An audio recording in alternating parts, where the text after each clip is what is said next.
Bonjour Pascal Guichard. Bonjour. Vous êtes responsable des systèmes d'information du groupe MG qui est membre de France Défi. On va évoquer ensemble les différentes cybermenaces auxquelles sont aujourd'hui confrontées les entreprises et surtout comment est-ce qu'elles peuvent s'en prémunir. Mais avant cela, est-ce que vous pouvez nous dresser un bref état des lieux? Quelles sont les grandes tendances que vous identifiez? Les grandes tendances, c'est que les cyberattaques aujourd'hui ne sont plus menées par des étudiants désœuvrés dans leur chambre, mais viennent d'organisations très structurées, professionnelles, disposant de gros moyens, souvent situées dans les pays de l'Est. À titre d'exemple, notre entreprise, au mois d'août 2016, a reçu 120 000 mails. 28 000 ont été bloqués par nos systèmes de sécurité pour cause de virus. 54 000 ont été bloqués pour des causes de spam. Et donc, en fait, un mail sur 3 seulement est un mail valide. Donc, des attaques massives. Donc, des attaques massives. Il faut dire qu'une cyberattaque peut rapporter gros. Le virus Cerber, par exemple, est censé avoir rapporté 209 millions d'euros à ses concepteurs seulement pour le premier trimestre 2016. On voit donc que c'est beaucoup moins risqué que de commettre un braquage à main armée. Et donc, ça ne risque pas de s'arrêter. Est-ce qu'on ne dispose pas aujourd'hui de tous les outils pour se prémunir des cyberattaques? Non, c'est une véritable erreur que de croire ça. Bien sûr, les antivirus, les anti-spam, les firewalls sont des éléments nécessaires et obligatoires pour une entreprise.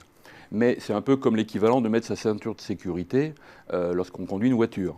En fait, le risque zéro n'existe pas. Et bien sûr, les concepteurs d'antivirus vont tout faire pour contourner l'antivirus. Alors comment on fait? Quelles sont les bonnes pratiques à mettre en œuvre selon vous? Alors, il s'agit de respecter les fondamentaux. Par exemple, la sécurisation des mots de passe. Tout le monde en parle et ce n'est pas pour rien. C'est parce qu'il y a une véritable stratégie à mettre en place pour cela. Il faut savoir qu'aujourd'hui, des robots peuvent tester les mots de passe et jusqu'à ce qu'ils découvrent le bon mot de passe pour pénétrer le système informatique. Un mot de passe simple sera analysé en quelques secondes simplement. Le deuxième état, c'est la mise à jour des systèmes d'exploitation et des principaux logiciels. Pourquoi? Parce que ces correctifs, justement, permettent de boucher des failles de sécurité et donc d'empêcher de nouvelles intrusions. Et puis bien sûr, le troisième élément, ce sont les sauvegardes qui doivent être testées et externalisées hors de l'entreprise. Alors, qui doit donner l'impulsion dans cette défense? C'est au chef d'entreprise de faire passer le message? En informatique, on a souvent l'habitude de dire avec humour que le problème se situe entre la chaise et l'écran.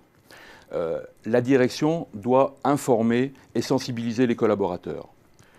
La première sensibilisation est d'opérer sur des signaux simples. Une adresse mail qui semble bizarre, un lien URL qui vient de nulle part, un mail reçu de la part de quelqu'un qu'on n'avait pas vu depuis des années et des années, un mail reçu par une connaissance personnelle sur un mail professionnel alors qu'il n'est pas censé avoir votre adresse, des fichiers échangés dans des formats un petit peu exotiques. Bref, tout cela doit éveiller des soupçons dans l'esprit des collaborateurs. En synthèse, je dirais qu'aujourd'hui, la question n'est pas de savoir s'il y a des risques, mais quand vont-ils se produire et qu'est-ce que l'entreprise a prévu pour minimiser les risques encourus. Eh bien, merci beaucoup Pascal Guichard pour ces quelques conseils et cet éclairage face aux cybermenaces. Merci beaucoup. Merci à vous.